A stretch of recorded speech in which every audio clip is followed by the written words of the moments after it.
What's up guys, welcome back for another video. I'm Raldi Moore again. First of all, if you are new in my channel, please support me, subscribe and click the notification bell so you will be notified on my next and future videos. In this video guys, umaga ngayon and kakabili ko lang ng pagkain ng kalapate dahil kakaubos lang kahapon. And magpapakain ako ngayon guys ng mga alaga ko and bibigyan ko kayo ng update sa mga alaga ko dahil may nangitlog, napisa, tsaka nanganak guys. Doon sa isda guys, may mga nanganak, napakadami nila. Ipapakita ko sa inyo maya maya. And yung loft guys, binago ko yung structure o yung itsura ng loft para mas lumuwang. Kung nakita nyo guys yung previous video ko kung saan pinakita ko yung loft or yung itsura ng loft, medyo masikip yun guys, tsaka madilim. Kaya napag-isipan ko na baguhin yung itsura para mas lumuwang. Tsaka makakatungtong na yung mga ibon guys sa lupa nung binago ko. So yun guys, papakita ko sa inyo yung loft, yung mga kalapate, yung update sa kanila, tsaka yung sa mga isda ngayon. Tsaka ito guys yung binili kong pagkain and papakita ko na sa inyo. Hindi pa ako nagpakain guys, kaya magpapakain na rin ako.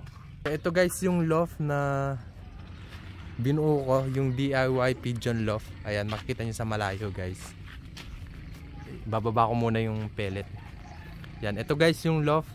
Inalis ko yung kalahati ng sahig niya guys, tapos binigyan ko ng steel matting sa ilalim para mas lumuwang tsaka mas maliwanag. Kasi guys nung may sahig yan, parang nasisikapan ako. Although okay naman sa mga ibon, parang maluwang pa rin naman para sa kanila.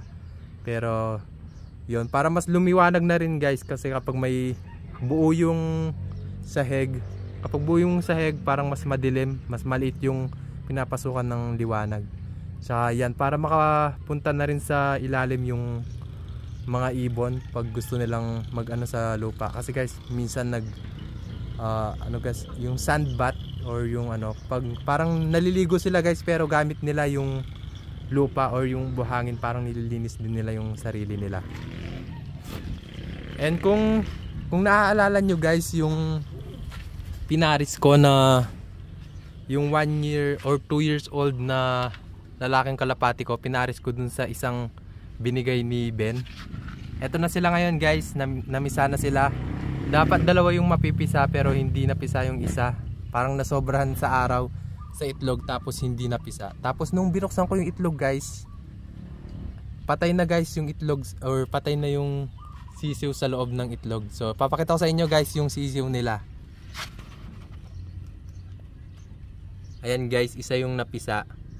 And medyo malaki na rin guys yung sisiw nung proven pair ko na sinasabi. Medyo malaki na rin guys, parang malapit na makumpleto yung balahibo nila. Papakita ko rin sa inyo guys. Ito guys yung proven pair ko. Yan, bubuksan ko yung kulungan. Medyo malaki na rin guys yung sisiw. Ayan, papakain na rin ako guys. Pero sasalin ko muna guys yung pagkain na binili ko.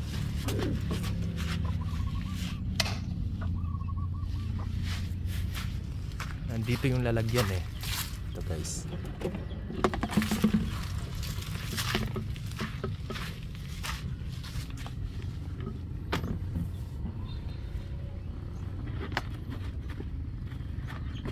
Wait lang guys, isi-set up ko yung camera.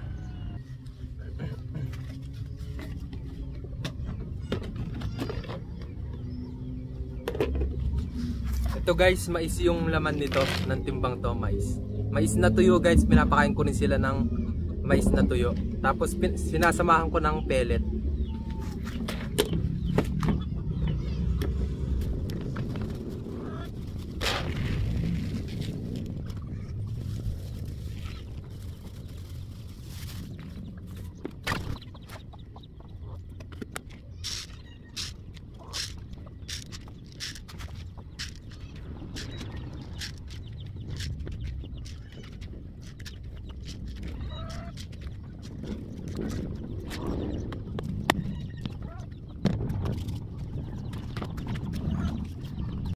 So yun guys, nagsalin na ako ng nagsalin na ako ng pagkain or ng pellet dun sa lalagyan. So papakainin ko una guys yung mga nandito sa loft.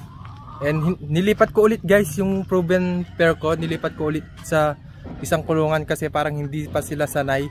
Kapag lumaki na siguro yung sisiw nila, kapag marunong na lumipad. Kapag marunong na lumipad yung sisiw nila guys, doon ko na sila ikakabit dito or ilalagay sa loft natin. Kasi guys nung nilagay ko guys yung proven pair ko kasama yung sisiw nila, parang hindi nila sinusubuan.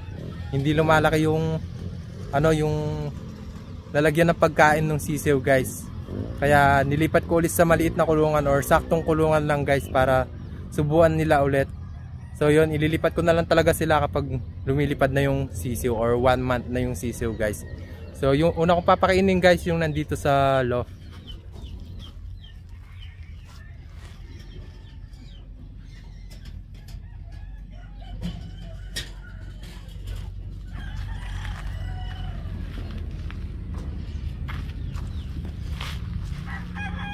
And bibigyan ko kayo ng update guys kasi nangitlog guys yung isa sa mga nandito. Hindi ko alam guys kung nagpares sila kasi hindi rin ako sure. Hindi ako sure guys kung lalaki at babae talaga sila guys. Kasi yung hen sa binigay ni Ben, pinares ko dun sa 2 years old na lalaki ko na kalapate. Tapos yung isa, ewan ko lang kung lalaki to guys, tapos pinares ko siya dun sa 1 year ko na hen. So yun, papakita ko sa inyo guys bago ko sila bigyan ng pagkain. So ayan guys, naglilimlim. Ito guys yung expected ko na lalaki dapat. Tapos ito yung hen. Pero nagdadalawang isip ako guys, baka parehong hen, tsaka baka itlog busog lang yon. Alam nyo guys, itlog busog na parang kapag busog lang guys yung ibon or yung kasi guys sa mga itik kapag ganon. So hindi lang ako sure guys. Yan, tignan natin guys, papakita ko sa inyo yung itlog nila. Subukan kong ipakita sa inyo guys. Ayan, meron na silang isang itlog guys.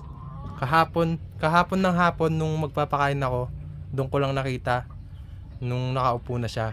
Actually kakapasok lang nila ng cage nun, pinakawalan ko sila. Tapos pagpasok nila sa loft, maya maya nung magpapakain na ako, nakita ko guys nakaupo na siya. And medyo nakita ko na yung itlog kahapon. Ayan, may tira pa silang mais guys kahapon. Kasi kakaubos lang talaga ng pellet kahapon. Kaya mais muna yung binigay ko.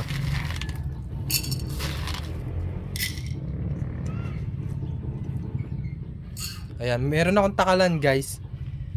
Ito, kapag isang takal nito, parang kasing laki na ng lalagyan ng pagkain nila or crop. Yun. Pero binibigyan ko pa rin ng mais guys. Parang estimated na 2 takal. Isang takal ng pellet tsaka isang takal ng mais yung nilalagay ko. Yan, kasama pa rin nila guys yung young bird ng proven pair ko. Ayun siya, kamukha ng tatay guys.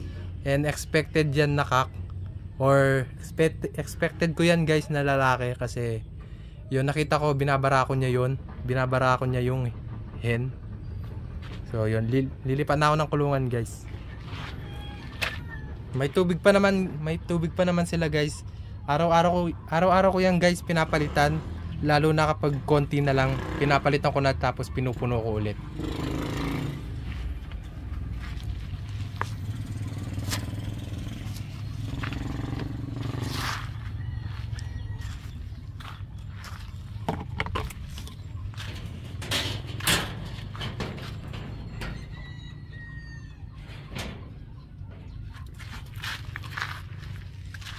Ito naman guys yung newly pair ko.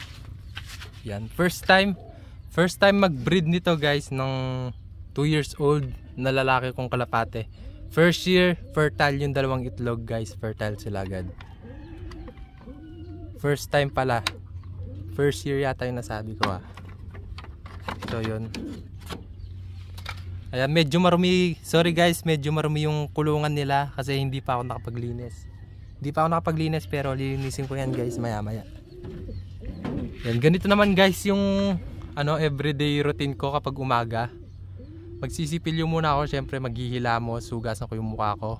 Liligpitin ko yung higaan ko. Tapos diretso na ako dito sa likod. Hindi muna ako mag-aalmusal kasi minsan guys hindi naman talaga ako nag-aalmusal kahit may almusal. Lalo na kapag may pasok guys. Hindi na ako nag-aalmusal, papasok na ako agad. Maghahanda lang, maglilinis, maliligo. Syempre papakainin yung mga alaga ko dito sa likod, yung mga isda, itong mga kalapate. Tapos magre-ready na ako pupuntang school. Everyday guys, 8 o'clock yung pasok namin. Depende na lang kung may event. So yun, napalayo na tayo. Balik tayo dito guys sa mga ibon. So yun, pag umaga guys, pinapakain ko sila yung mga isda. Chine-check ko kung may pagkain pa sila, kung may tubig bago ako pumasok. So yun, pakainin na natin sila guys. Kahapon guys, binigyan ko pala sila ng mais. Binigyan ko sila ng mais pero usually hindi ko sila binibigyan ng mais kapag may sisiw sila na napakaliit or 15 days pa lang yung sisiw nila. Nagbibigay guys ako ng mais kapag 20 to 25 days na guys yung sisiw kasi malaki na yung sisiw guys, parang kaya niya nang tunawin yung mais. So yun. Pero kapag bagong pisa or 5, 10, 15 days pa lang yung sisiw guys, pellet talaga yung binibigay ko or nilalagay sa kainan nila. Kasi guys yung pellet madaling malusaw kapag uminom na yung parents ng tubig. Madali nilang subuan guys yung sisiw nila. Ito guys, saktong 15 days pa lang yan. So pellet pa rin yung ibibigay ko ngayon, pero kahapon talaga nagbigay ako ng mais kasi ubos na talaga yung pagkain. Ayan. Bali 3 scoop yung nilalagay ko guys, or 3 takal nitong pellet. Para sa parents 2, estimated 2, tapos isa sa sisiw nila kasi 3 sila guys. So yun, malaki na to guys. Kung sa video parang itsurang parang mukhang maliit lang, pero malaki na rin tong takal na to guys. Ayan, may tubig pa naman sila. And next naman guys, yung proven pair ko na isa yung papakainin natin. Ayan, ang hirap magsara kapag may hawak na camera. Yan, ako lang kasi mag-isa nagbe-video sa sarili ko guys. Kahit nung una pa. Nung napanood nyo guys yung building my DIY pigeon loft. Ako din guys yung nag-video noon, ako lang mag-isa, kaya medyo natagalan ako guys kasi syempre kapag nagbi-video ako, ipopost ko, ipi-play ko, ililipat ko yung camera, parang ako lahat syempre. Ayan, although may kapatid naman ako guys, and sabi niya willing naman siyang tulungan ako sa pagbi-video. Pero syempre guys, may ginagawa din siya. And ayokong istorbuhin yung tao kapag may ginagawa kasi parang ninanakaw mo yung oras niya. Although willing naman siyang tulungan ako, pero mainit din kasi nun guys, katanghali ang tapat, ginagawa ko pa rin yung loft. So yun, dito muna tayo guys sa isang breeder. And pagkatapos kong pakainin to guys, i-update ko na kayo sa mga isda. Ito guys, pinapakain ko na ng mais to kasi malaki na yung yung inakain nila. Mga nasa ilang araw na ba guys? Para magto 20 days na guys yung sisiw na to eh. Ayan, bibigyan ko silang mais. Yung parents nito guys, gustong gusto nila sa mais. Mais yung inuuna nilang kainin, tapos yung pellet.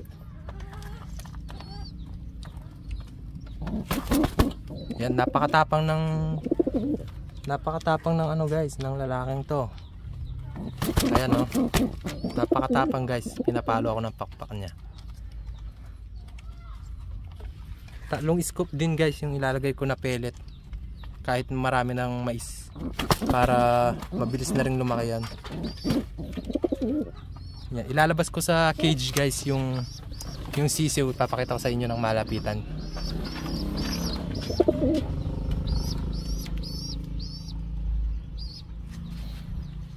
And guys, tignan nyo kung gaano kaganda yung sisiw na to.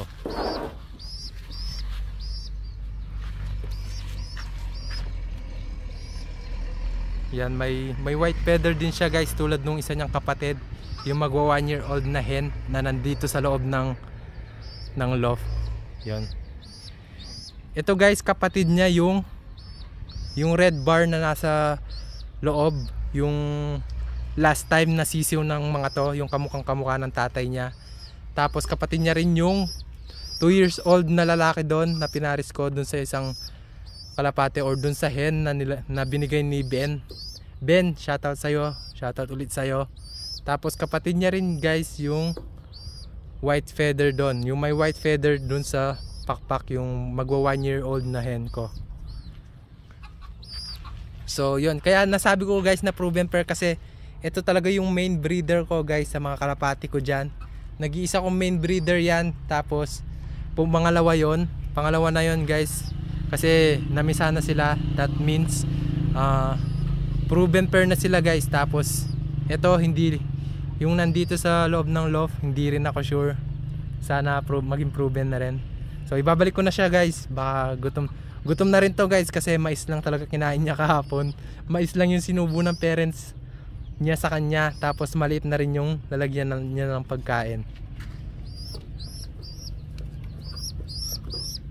Ayan guys,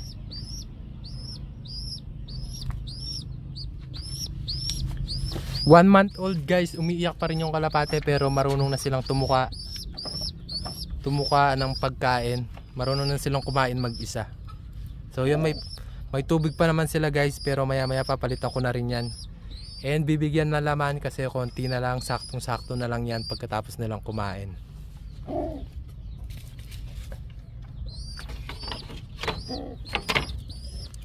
So itatabi ko na itong mga pagkain guys. Tatabi ko muna itong mga pagkain, tapos samahan nyo ko guys, pakainin din yung mga isda. And bibigyan ko kayo ng update kasi guys, nanganak or nag-drop ng napakaraming fry yung isa kong gapi. Yan, balik lang natin to guys.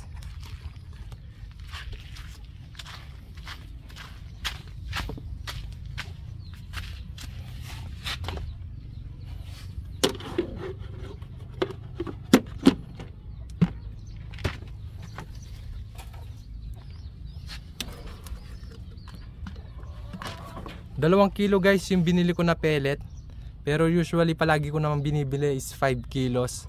Umaabot na yun ng mahigit 2 months siguro, mga 2 months guys yung 5 kilos ng pellet na to.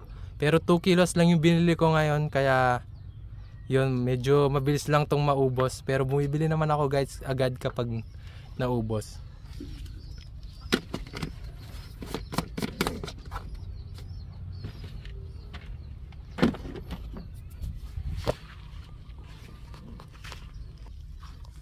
So yun guys, dun naman tayo sa mga isda, ipapakita ko sa inyo. And nag green water na sila guys kasi dumami na yung algae doon. Algae ba yun? Algae or algae? Algae. Hindi ako sure guys, pero yun, kayo nang bahala. So ito guys yung mga isda. Yan, may pagkain pa naman sila, yung mga lumulutang na yan. And ito yung tatlong tank.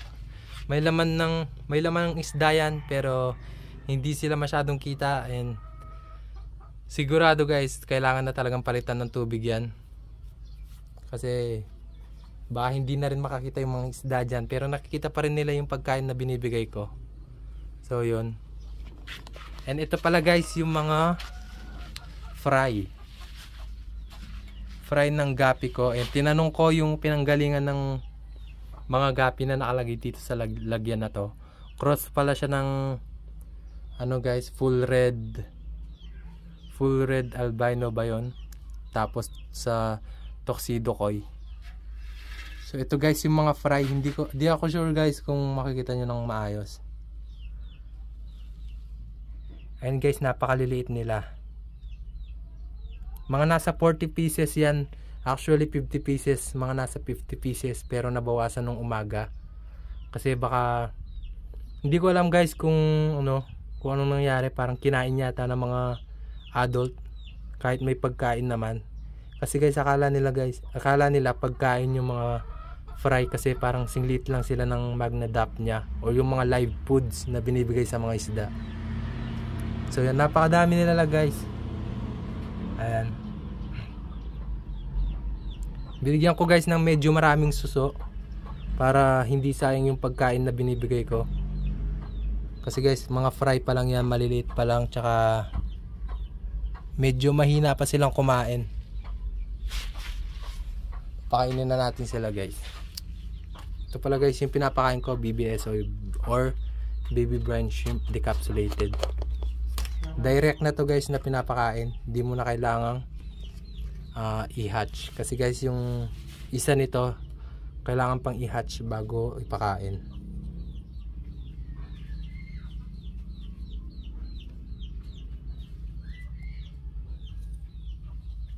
Okay lang naman guys na masobrahan ng pagkain. Yan, nandyan naman yung mga cleaners natin or yung mga suso. Sila guys yung kumakain ng mga tira-tirang pagkain sa tank. Kaya maganda din na maglagay ng suso. Wag lang sobrang daming suso guys kasi parang i-infested na nila yung or yung parang sasakupin na nila yung tank guys sa sobrang dami nila kasi guys kapag nangitlog sila sobrang dami talaga guys. Tapos kapag napisa sobrang dami din, makikita mo parang alikabok sa dami, parang buhangin guys na napakadami, napakaliliit na suso. Dito naman tayo guys sa mga adult or parents nila.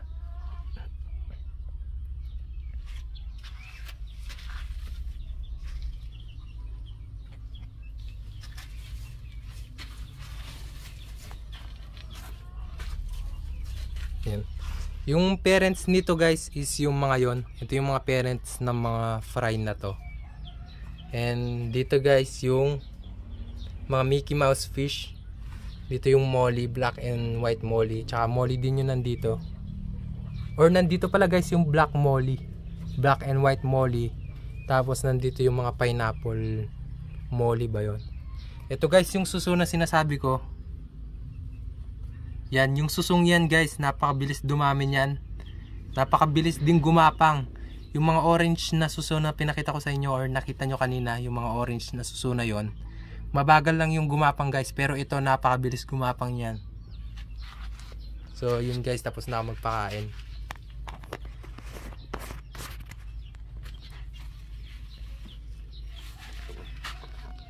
Balik lang natin to guys kasi abot to ng manok, baka pagdating ng hapon wala na yung mga fry dyan, pati yung mga suso.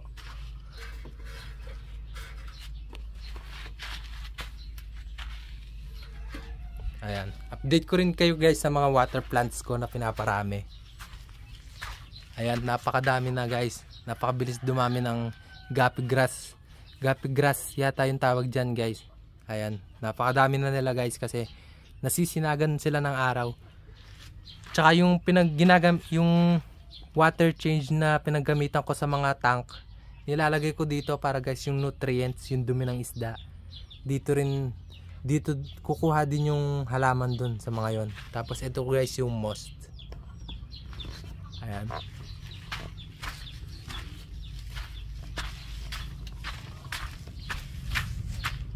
Napakaganda ng panahon ngayon guys, hindi masyadong mainit. Ayan, ayun yung Mount Arayat.